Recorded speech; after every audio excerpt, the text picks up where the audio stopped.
तो भाई लोग कैसे हो। आज मैं आप लोग के सामने राम रहीम की स्टोरी लेके आया हूँ। कानून का शिकंजा, ये मौत बेचने वाले का अगला भाग है। चलिए कहानी स्टार्ट करते हैं।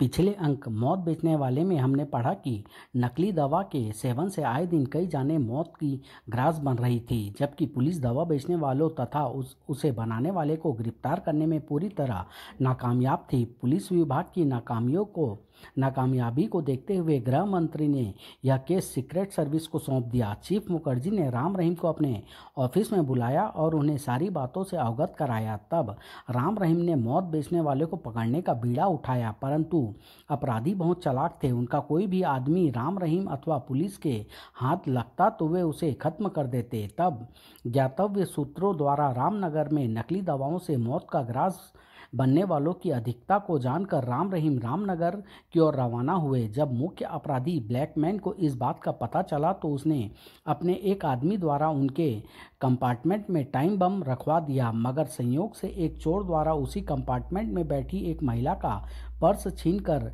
भागने के कारण राम रहीम को अपनी सीट छोड़नी पड़ी और वे चोर को पकड़ने के लिए कंपार्टमेंट से उतर गए। लेकिन चोर को पकड़कर जैसे ही उन्होंने पुलिस के हवाले किया, गाड़ी चलनी शुरू हो गई। राम रहीम ट्रेन की ओर दौड़े, लेकिन इससे पहले कि वे ट्रेन के निकट पहुंच पाते, ट्रेन स्टार्ट होकर पटरियों पर दौड़ने लगी। हाय, ट्रेन तो चल पड़ी, अब क्या होगा? रहीम, और तेज दौड़ो, हमें हर कीमत पर ट्रेन पकड़नी है। राम रहीम के साथ उस स्त्री ने भी ट्रेन को पकड़ने की पूरी कोशिश की, लेकिन उफ, आखिर निकल ही गई हाथ से। हाँ, और साथ में सामान भी गया। परंतु अभी ट्रेन कुछ ही दूरी पर पहुंची होगी कि धड़ाम, बचाओ! या खुदा, हे ईश्वर, यह क्या हुआ? Oh no! प्लेटफॉर्म से दूर एक कोने में खड़ा पेड्रो और उसका साथी भी इस दृश्य को देख रहे थे। दुश्मन गए काम से। हाँ, अब उनके बचने की कोई उम्मीद नहीं। आओ बाहर चलकर ट्रांसमीटर पर बॉस को यह खुशखबरी दे दें। राम भैया, हमें भी अन्य लोगों के साथ सहायता कार्य में हाथ बटाना चाहिए। चाहता तो मैं भी यही हूँ रहीम, लेकिन फिलहाल वहाँ जाना हमारे लिए उचित नहीं होगा। आओ स्टेशन से बाहर चलते हैं। क्या मतलब? मुसीबत में फंसे लोग मदद के लिए चीख पुकार रहे हैं और तुम मुझे गलत मत समझो रहीम, ऐसा मैं कुछ सोच कर ही कह रहा हूँ। आओ पहले यहाँ से बाहर चलें, फिर सब कुछ बताऊँगा। रहीम ने फिर कोई प्रश्न नहीं किया और चुपचाप राम के साथ बाहर की ओर चल पड़ा। स्टेशन से बाहर निकलने के पश्चात, हाँ अब बताओ क्या बात है? क्या तुमने इस बात पर ध्यान दिया कि विस्फोट किस कंपार्टमेंट में हुआ था? हाँ, संयोग से वह विस्फोट उसी कंपार्टमेंट में हुआ जिसमें हम सवार थे। यह मात्र संयोग ही नहीं था रहीम, बल्कि एक सोची समझी स्कीम थी। जरूर अपराधी को हमारे रामनगर जाने के बारे में पता चल गया होगा, इसलिए उसने हमें पूरे कंपार्टमेंट सहित टाइम बम से उड़ा देना चाहा था। अब इसे संयोग ही समझो कि हम उस चोर की वजह से बच गए। उफ, यानी उस शैतान ने सिर्फ हम दो जानों के लिए इतने इंसानों की जानें ले ली। हाँ राम भैया, कहीं इस कांड के पीछे उसी व्यक्ति का तो हाथ नहीं जो हमारे कंपार्टमेंट में पहले से ही बैठा अखबार पढ़ रहा था और इसी स्टेशन पर उतरा था?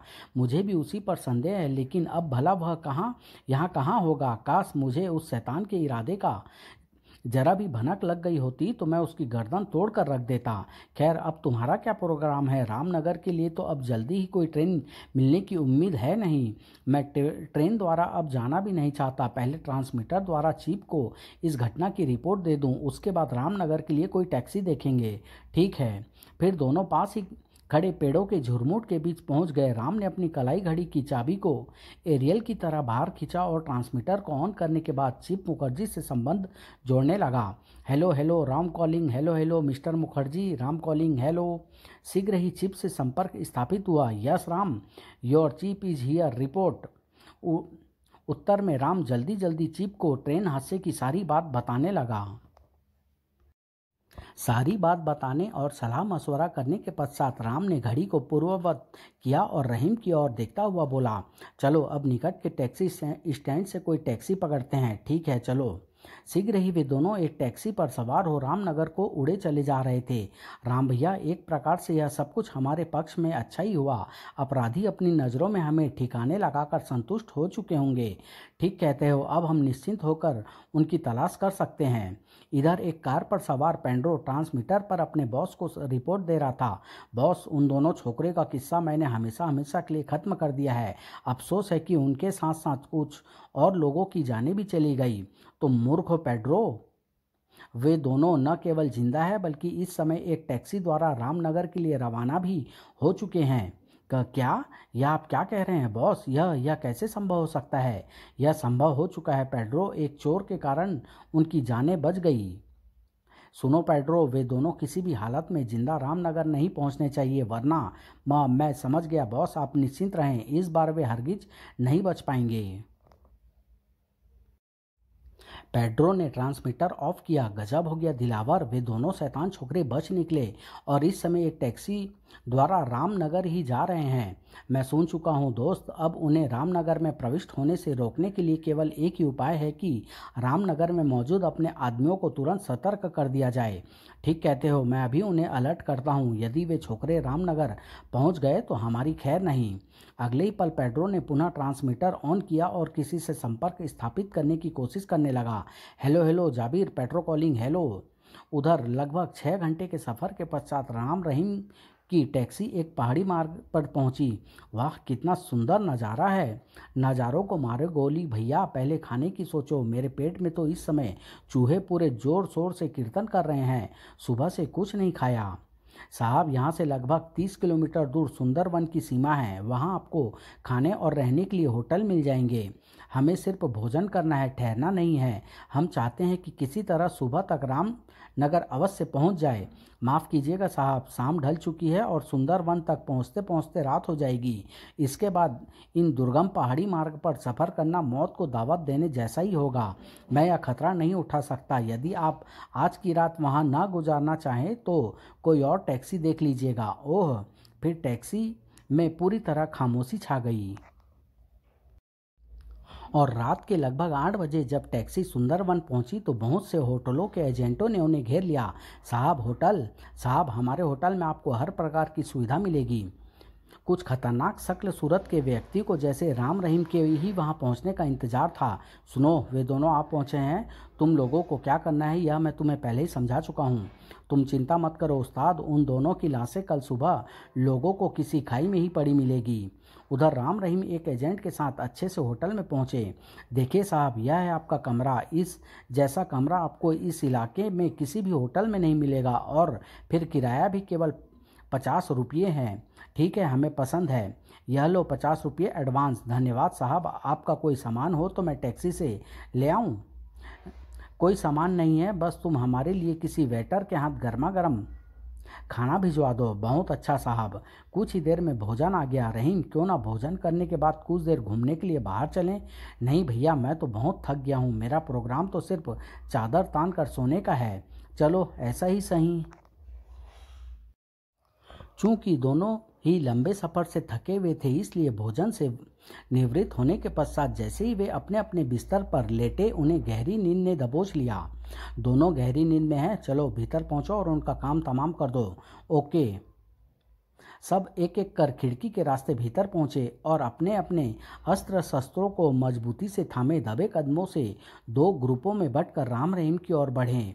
परंतु तभी कमरे में फैले अंधकार के कारण एक बदमाश का पैर किसी वस्तु से टकराया और खटाक। ओह,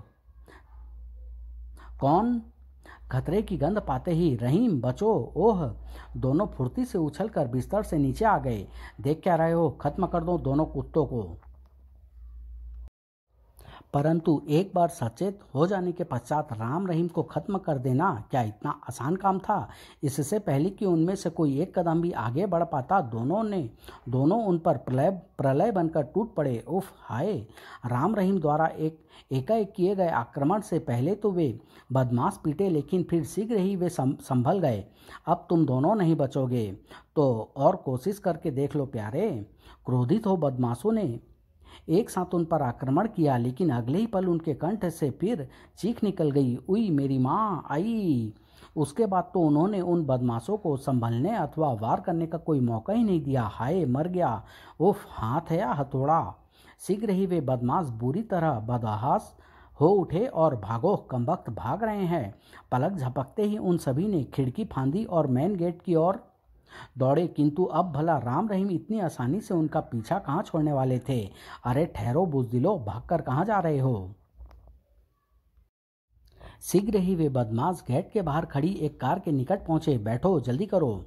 जाबिर समेत 4 बदमाश तो कार में सवार हो गए, परंतु 5वां रहीम के शिकंजे से नहीं बच सका। बेटा, कम से कम तुम्हें तो हाथ से नहीं निकलने दूंगा। और बताओ कौन हो तुम और हमें समाप्त करने के लिए तुम्हें किसने भेजा है। उफ, ठहरो बताता हूँ। परंतु इससे पहले कि वह कुछ बता पाता, धाएं धाएं आई। अरे, बिना एक पल भी नष्ट किए राम कुलाचे भरता हुआ गेट से बाहर निकला, परंतु ओह कमबख्त निकल गए। पीछा करने का भी कोई साधन नहीं। हताश हो राम वापस लौटा। सुनो, मरने से पहले यदि कुछ कहना चाहते हो तो कह डालो, इससे तुम्हारी आत्मा को शांति मिलेगी। माल रो न को। परंतु पूरी बात कहने से पहले ही उसकी गर्दन एक तरफ ढुलक गई। ओह, दम तोड़ दिया। रहीम, तुम पुलिस स्टेशन फ़ोन करो। ठीक है। सूचना मिलते ही पुलिस वहां पहुंची। अरे, यह तो सूरजकुंड का मशहूर गुंडा कालू है। इसे किसने मारा है। इसी के साथियों ने इंस्पेक्टर। फिर राम ने इंस्पेक्टर को सारी बात बता दी। और तुम्हारा परिचय। मुझे राम और इसे रहीम कहते हैं। राम रहीम का परिचय पाकर इंस्पेक्टर आश्चर्य से उछल पड़ा। ओह, तो आप हैं राम रहीम। काफ़ी नाम सुना था, आज भेंट भी हो गई। अच्छा, क्या आप बताएंगे कि ये वे बदमाश आप दोनों को क्यों मारना चाहते थे। इस संबंध में हम क्या बता सकते हैं इंस्पेक्टर साहब। हम दोनों तो यहाँ घूमने के उद्देश्य से आए थे। खैर, आप अपने कमरे में जाकर आराम कीजिए। मैं इसके साथियों को जल्द से जल्द गिरफ्तार करने की कोशिश करूँगा। राम ने जानबूझकर असलियत नहीं बताई थी। राम रहीम के जाने के बाद चेत सिंह, तुम फ़ोन करके फोटोग्राफर और एम्बुलेंस बुलवा लो। तब तक मैं अन्य लोगों के बयान लेता हूँ। Okay sir. इधर राम रहीम अपने कमरे में पहुंचे। राम भैया, आखिर अपराधियों को हमारे यहाँ होने के बारे में पता कैसे चल गया, जबकि उनकी निगाहों में तो हम ट्रेन हादसे में मारे जा चुके हैं। यही बात तो मेरी भी समझ में नहीं आ रही। खैर, तुम आराम करो, मैं चीफ से कांटेक्ट करता हूँ। उधर सुंदरवन से दूर मॉल रोड पर बने एक मकान में। मूर्खों, तुमने सारे किए किराए पर पानी फेर दिया। उन दोनों लड़कों को मारना तो दूर, तुम स्वयं अपने ही एक आदमी को खो बैठे। मजबूरी थी मिस्टर पेड्रो। यदि हम उसे खत्म नहीं करते तो वे दोनों लड़के उससे हम सब के विषय में उगलवा लेते। बको मत, तुम लोगों ने हमारे लिए खतरा और बढ़ा दिया है। यदि वे दोनों छोकरे रामनगर पहुंचने में सफल हो गए तो बॉस हमें जिंदा ही धरती में गड़वा देगा। वह दोनों किसी भी हाल में रामनगर नहीं पहुंच पाएंगे मिस्टर पेड्रो, आप निश्चिंत रहें। लेकिन तभी पेड्रो और दिलावर ने फुर्ती के साथ अपनी अपनी जेबों से रिवाल्वर निकालकर उन बदमाशों पर तान दिए और पेड्रो गुर्राया, नहीं, अब तुम लोगों पर भरोसा करके निश्चिंत बैठने की मूर्खता नहीं कर सकते। क्या मतलब यह कि तुम्हारे उस साथी की शिनाख्त होते ही पुलिस को तुम लोगों तक पहुंचते देर नहीं लगेगी, फिर तुम्हारे द्वारा हम तक। अतः तुम लोगों का मर जाना ही अब हमारे हक में अच्छा रहेगा। पेड्रो की बात सुनकर जाबिर क्रोध से दहाड़ उठा। कमीने, धोखेबाज, अब तुम हमारे हाथों नहीं बचोगे। जग्गू, करीम, टुकड़े टुकड़े कर दो इन दोनों कुत्तों के। परंतु इससे पहले कि उनमें से कोई भी आगे बढ़ पाता, धाएं धाएं आह। पलक झपकने के साथ ही जाबिर समेत उन सभी बदमाशों की लाशें खून से लथपथ फर्श पर पड़ी दिखाई दे रही थी।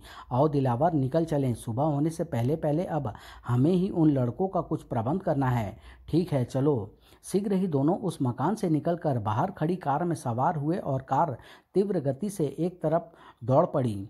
उधर राम रहीम ने भोर होते ही होटल छोड़ दिया और टैक्सी पर सवार हो पुनः रामनगर के लिए रवाना हो गए।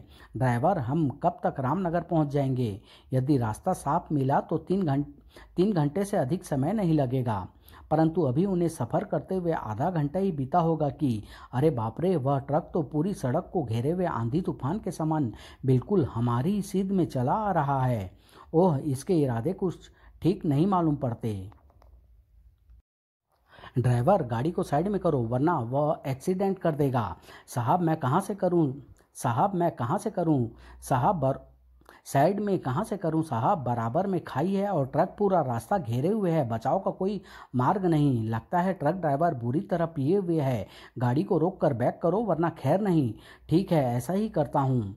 परंतु जैसे ही ड्राइवर ने गाड़ी को रोककर बैक करनी चाहिए, उफ, पीछे भी ट्रक है और वह भी पूरा रास्ता रोककर चला आ रहा है। ओह माय गॉड, यह तो जानबूझकर एक्सीडेंट करने के चक्कर में मालूम पड़ते हैं। रहीम, लगता है वे हमें ही खत्म करने के चक्कर में हैं, जल्दी से बाहर निकलो। ठीक है, परंतु इससे पहले कि राम रहीम टैक्सी से बाहर निकल पाते, धड़ाक, उफ, आह। टैक्सी चालक ने गाड़ी को कंट्रोल करने की काफ़ी कोशिश की, परंतु तभी सामने से आते ट्रक ने भी आकर उसे टक्कर मारी।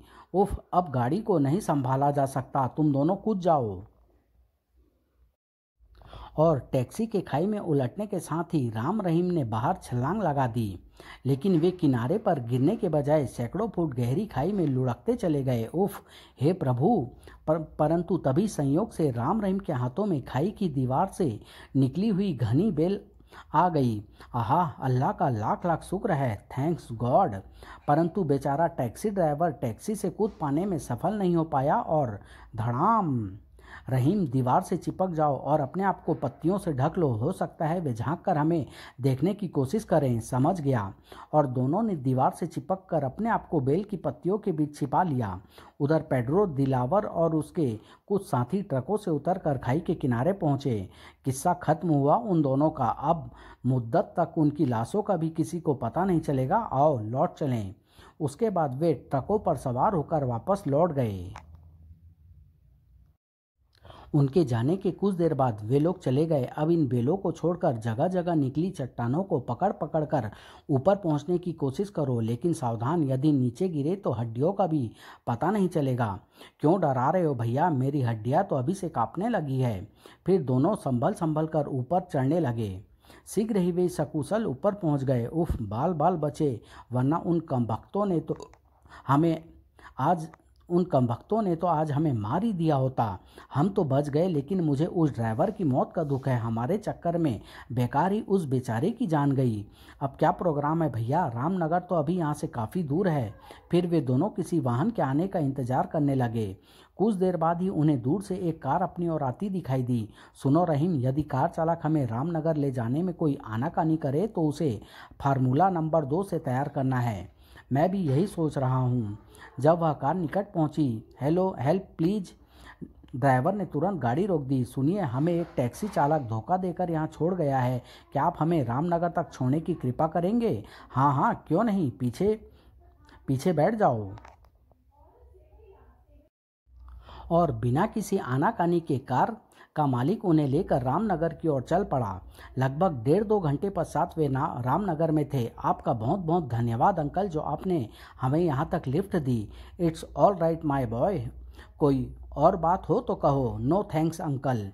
अगले दिन सुबह 10 बजे चीफ मुखर्जी जैसे ही तैयार होकर ऑफिस जाने के लिए अपनी कार की ओर बढ़े, ओह, शायद राम रहीम का संदेश है। चीफ मुखर्जी ने तुरंत अपनी कलाई घड़ी को ट्रांसमीटर का रूप दिया। Hello hello, chief of double secret service. Good morning chief, मैं राम बोल रहा हूँ। ओह राम, हेलो राम, तुम ठीक तो हो ना? कहाँ से बोल रहे हो? मैं इस समय रामनगर में ही एक होटल से बोल रहा हूँ चीफ। आज सुबह फिर हमें मारने की कोशिश की गई, लेकिन हम बाल बाल बच गए। और राम ने चीफ मुखर्जी को सुबह की सारी घटना कह सुनाई। ये कहानी भी मैं यहीं समाप्त कर रहा हूँ। इसका अगला भाग बहुत जल्द आप लोग के सामने लेके आऊँगा। धन्यवाद।